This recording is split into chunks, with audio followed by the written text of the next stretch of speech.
Hello everyone, it's been a bit, but we are finally doing our Q&A special. Again, thanks for 100 subs. I'm so happy we made it this far. If you have not already, please subscribe to my channel. It helps a lot with the algorithm, and it's always highly appreciated. Be sure to leave a like or dislike and a comment. I always appreciate feedback, so feel free to tell me what you think about the video. But anyway, it's finally here, the 100 sub Q&A, and without further ado, let's get started. Our first question is going to be from Coller Roaster of all people, good channel, but he asks, which are better, Windseekers or Starflyers? I think Windseekers are better, in my opinion, because they're just, better engineered. Starflyers are kind of cheap and they're basic, but Windseekers, they're more complex, they're more intricate. I really think the one at Adventureland, the mini one, looks really cool, and I actually want to ride it, though there is a lot of downtime. There's less downtime with the Starflyers. I know there's one at Valley Fair, and the Starflyers are not that bad. It's just that the Windseekers look more visually appealing and are they're just more pleasant, soothing. I just want to ride them more. What's the coolest sight you've seen from a coaster lift hill? This is difficult because I do not have a lot of credits to my name. I only have 17, but I guess Mako, you get to see like Florida's skyline or Orlando's skyline. That's nice. I like that. It's pretty cool. Oh, I don't really remember much of it because I was just more focused on the fact that I was about to, experience Mako. Good second place thing could be like Flight of the Hippogriff, because like you get to see Hogwarts from that, but you get to see that from the ground, so it's not much of a difference. I can't really think of any site which has made me really impressed, so that's your answer. About if I play any instruments, I play the recorder. I want to play guitar. I just want to. It looks cool, but I haven't got any time for that because I procrastinate and am very lazy, as you can tell by my upload schedule. If I could if I could have any home park that's not in the USA as my home park, that's like, do you mean like I get to live wherever that home park is, or near wherever that home park is? Or does it just get magically teleported? Is it like breaking news, Europa Park just got teleported to Maryland? If that was how it worked, I would not teleport any park, because I don't like teleporting parks from where there are that ruin them, that make them go bankrupt. But if you're talking about moving to a place where the home park is, that'd be tough. I think Silverwood is cool. It's just a cool park because it's in Idaho and I want to live in Idaho. Or Orlando also seems nice, though I have to deal with Florida man. The only like decent place to live in Florida is like Tampa, so I just might move to Tampa so I can have BGT as my home park. It's a good home park, so I'll choose BGT. And finally, is Spider-Man Into the Spider-Verse the best Spooderman movie? If you say no, you're wrong. Well, I have good news for you. It's kind of switches between this and Far From Home. I really liked Far From Home. It had a really colorful and well-written cast. It was a really nice movie. It was surprisingly well-written and enjoyable. Like, even for like a Marvel movie. Marvel movies are kind of basic, and I kind of tend to not like them unless it's like Endgame, because like it's just such a high-stakes movie. But generally, I do not like Marvel movies, except for Far From Home. Far From Home was very good. However, I was really satisfied when I came out of the theater for Into the Spider-Verse. Into the Spider-Verse was also awesome. It was really awesome, and I think I might just barely enjoy it a little more than I do for Far From Home. Actually, I do enjoy it more because they just do such a good job at like creating the story, the characters, the style, it's everything. It's just really good. It's really well executed. It was one of the few movies where I came out of the theater like genuinely feeling good. Like feeling positive. Usually I just walk out feeling, oh yeah, that movie was fine. But I walked out of that theater feeling happy, and that's why I really like Into the Spider-Verse. But simply because you want me to say yes, and simply because I enjoyed it so much, yes, it is the best Spider-Man movie. Next up, we have Mr. Coller Roaster, who says, most overrated coaster you've been on. That would be, and that's very tough. It's very tough. I don't really think of an overrated coaster. I've ridden very few coasters, and I don't really have an overrated. I guess Dominator at King's Dominion, mainly because I prefer Kraken to that, and some people prefer Dominator. But in my eyes, Kraken is smoother and better and more. It has better elements. What's the most underrated coaster I've been on?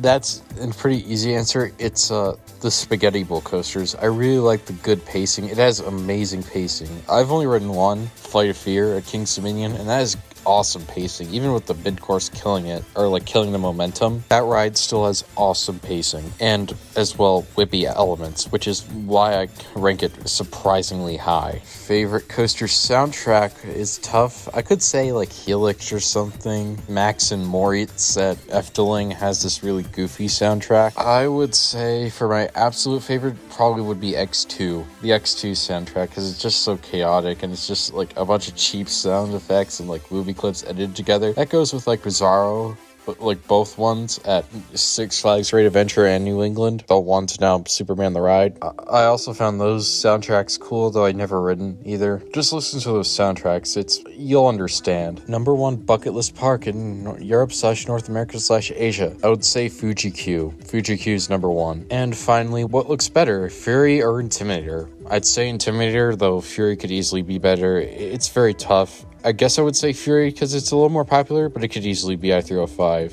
Gmoney says, you into any sports? Yes, I'm into skiing, mountain biking, hockey, though not really anymore, and a few others, though those are like my main three. And the video games I like are Kerbal Space Program, Half-Life, Portal, Wii Sports, Minecraft, No Limits 2, obviously, and a few others I can't really name. There are a lot of Nintendo games I like, but whatever. Nintendo's kind of like gay, so. Figsy asks, favorite Cedar Fair Six Flags park? Favorite SeaWorld on park? Well, for Cedar Fair, it's tough, but I'd say King's Dominion of the ones I've been to. Six Flags, I'd say. I've never been to Six Flags, but I guess I would say Great Adventure. And for SeaWorld, I'd say BGW. Minnesota Thrills says, how did you get to be a part of North Star Coaster's video, Nothing But a Memory, Episode 1, Excelsior Park? Also, congrats on 100, and thanks for that, congratulations. It's a bit of a story, but it went like this. Basically, he started watching my channel, and then he started commenting on my channel, and I asked him, hey, we should collab someday, and I'm like, oh yeah, and he was like, oh yeah, because he, liked my content and stuff. I'm assuming you might want to collab with him, which might be a bit of a process, because you're a very small channel, and it might have convinced him to do it. Maybe it'll be open, I don't know, but we watched and appreciated each other's content. We thought we were cool, and then it's like, hey, and again, I asked him to collab, and he said, oh, talk to me on Discord about it, and we talked, and we thought, oh yeah, it was a good idea, and then we set it up. I recorded some audio for his video, and that was that. Maybe try replying to a comment he makes. If he makes a comment on one of your videos, maybe ask about him in that comment, and maybe you can go somewhere from there. But for that question, that's all I can say. Millennium Force Man asks, do you agree that Six Flags gets way too much unnecessary hate? Only sort of. I do agree that, in some aspects they're a little overhated. Some Six Flags parks are definitely bad. They have issues and they're kind of cheap overall. They're kind of basic, cheap, and they don't really staff their rides and parks that well. Amongst other issues, I do understand the hate. Some of it can feel excessive, but generally I do understand it. With, everything being, Snickers ads and, all that weird, wonky, cheap Six Flags stuff. It's definitely cheap and, weird. They're kind of cheap and basic. I'm not gonna sugarcoat that. But still, if it weren't for them, RMC wouldn't be where it was today. So they do some good things, and there are a lot of good Six Flags parks and rides like El Toro, and located at Six Flags Great Adventure in New Jersey. So I would ultimately say slightly disagree, though I think sometimes the hate is a bit excessive, so I'm mixed, but I lean towards disagreeing. What is your favorite Camille Bielsen layout? Definitely Conda. I think with the non-inverting Cobra roll and all the wonky stuff, it's Expedition G-Force, but modernized, and that's crazy to me. I think this can top Steel Vengeance. It has the potential. I'm sorry, Camille's on a roll. And for those who don't know who he is, he's a designer who works for Intamin. Intamin doesn't really use Werner Stengel as much anymore. They're now using their own in-house design staff. The head of their new design staff or design sort of department is Camille Bielsen. He comes up with many of the layouts you see on the modern, more wonky Intamins like Taiga, Pantheon, and more. He's also an enthusiast, and he clearly rips a lot from RMC. So yeah. Was I previously scared of coasters? You're probably asking this because I have an abysmally low credit count, and yes, I was. I was scared. I did not want to really ride them. I was petrified when I went to Valley Fair of even getting on Steel Vengeance. Even as someone who was into coasters and like knew what Intamin was, I didn't even want to ride them, which is sad. It was sad. Yeah, that was a really sad time because I could have hopped on Renegade and got a really fun credit, a really awesome GCI. But I was a wuss, and I didn't. And I regret that. How many people on the planet are more unlucky than you at theme parks? Not very many. What is the best element RMC popularized? Damn. And this is a tough one. I had to say either the zero-G stall or the trick track. Actually, no, it's the zero-G stall. They basically invented that. And that's like the most notable thing they popularized. I can't speak English today. Would I rather ride a coaster in a snowstorm or a rainstorm? That's tough, but I would have to say snowstorm simply because of the uniqueness of the experience. I'd probably have become close to valleying, but it would be worth it because it's in like snow and that's like really cool and that's fun, and you can technically do that on like alpine coasters, I think. It wouldn't run as well in the snow, but it would still be cool, so I choose the snow. Would I rather eat or drink on a coaster? Probably drink, because it's better to get like water all over my lap than like just get myself covered in like gross food. That'd just be awful. So I'd just rather drink. Would I rather see an Intamin launched flying coaster or an extreme motor coaster? I know Zamperla or Vekoma. Vekoma's trying to make an extreme version of that. It's either Zamperla or Vekoma. I can't remember, but one of those is trying to make an extreme version of that. So I would rather have Intamin make a launched flying coaster since I think they would be a little better at it. They have competition, admittedly, but I think they'll make a better layout. That's for sure. What do you think is the most unbeatable coaster record? This is difficult, but I would have to say highest G-force pulled, because that would just be an undesirable record to beat, and it would just be uncomfortable for riders to beat that record. Even if it's just for a brief moment, it would like still probably induce a crowd in most riders, and it would just not be comfortable. Parks would avoid that like the plague. They would not want to advertise that. So I think the G-force record is the record that it's not going to be beaten because no one wants to beat it. Would I rather see I-305 get drifting trains or Dododonpa get a backwards train? Well, I want to play Eurobeat music on I-305, like Running in the 90s or Gas, Gas, Gas, or some other pumpy Eurobeat song that'd just be funny. That'd be funny to me. It would feel like I'm straight out of, I'm like in an episode of Initial D or something, so that would be cool. What coaster is the best lift hill? Wicker Man, curved vertically, Jungle Storm, Outer Banked, Delphus, curved horizontally, Steel Curtain, Loud, or Windja's, rocking elevator. I'd say Windja's because that's like well themed and it's like part of the theming and experience. That just seems the most interesting because curved vertically is like not an important gimmick. It's just something very basic and not really notable. Many Schwarzkopf coasters are curved horizontally on their lift hills, especially like Olympia looping, and loud lift hills are straight up annoying.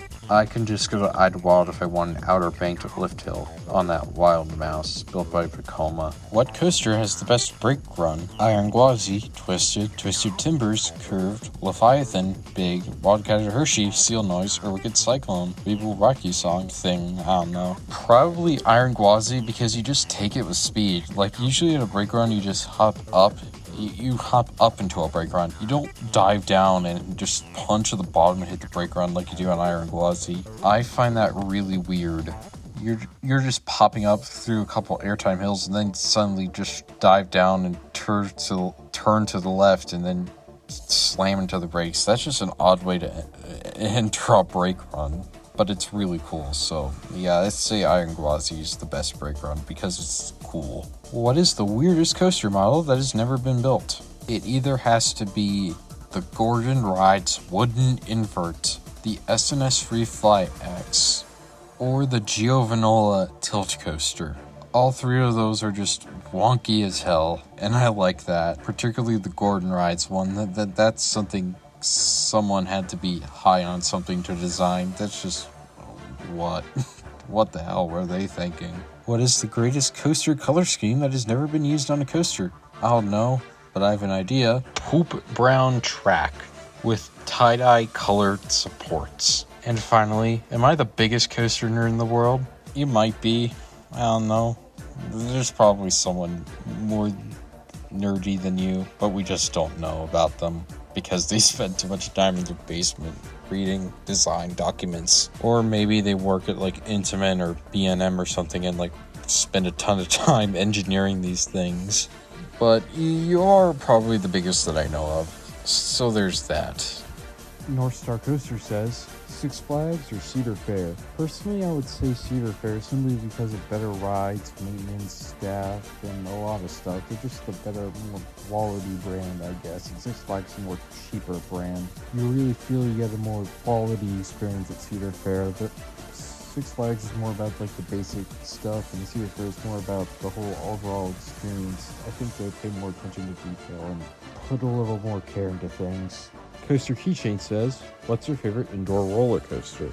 Well, that would be Pepsi Orange Streak at Nickelodeon Universal Mall of America. I haven't ridden that many indoor coasters, so a basic zero, a very long Tivoli, but a very basic one too. That's gonna be my option. I don't think it's that bad. It can be pretty fun. It's not bad, but there are certainly better rides out there.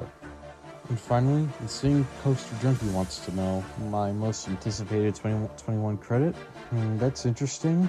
Most likely Pandemonium. I expect to ride that by the end of the year. Maybe. I give it a 75% chance. I also could be riding Triple Loop at Indiana Beach, though that might fall through. It just depends on how my year goes and what rides I get. I never really plan out my year this thoroughly, unfortunately, but I could be riding many possible rides. It just depends on when I go to parks. And what are my bucket list coasters or parks? Well, Hershey Park's one, Cedar Point's another. There are a few more. Twisted Timbers, I-305, Steel Vengeance, Millennium Force, Maverick, Iron Gwazi, Kumba, Velocicoaster, Pantheon, X2, Ajanica, Hakuge, Honda, Expedition G-Force, Renegade, Lightning Rod, Outlaw Run, Time Traveler, and Skyrush, just to name a few of them. The real list is a lot longer. There's so many ones I want to ride, but those are some of my most notable ones. Alright, that's going to be all for the Q&A. Feel free to provide feedback on this video and support the channel. And again, thank you guys for making me reach 100. I feel like I'm now real and relevant in the coaster community. Future is looking bright for this channel, and I'm just happy I reached this mark. I hope I can see you guys in the next video, which is coming soon actually, since I have more time. But alright then, that'll be all for now. Peace out.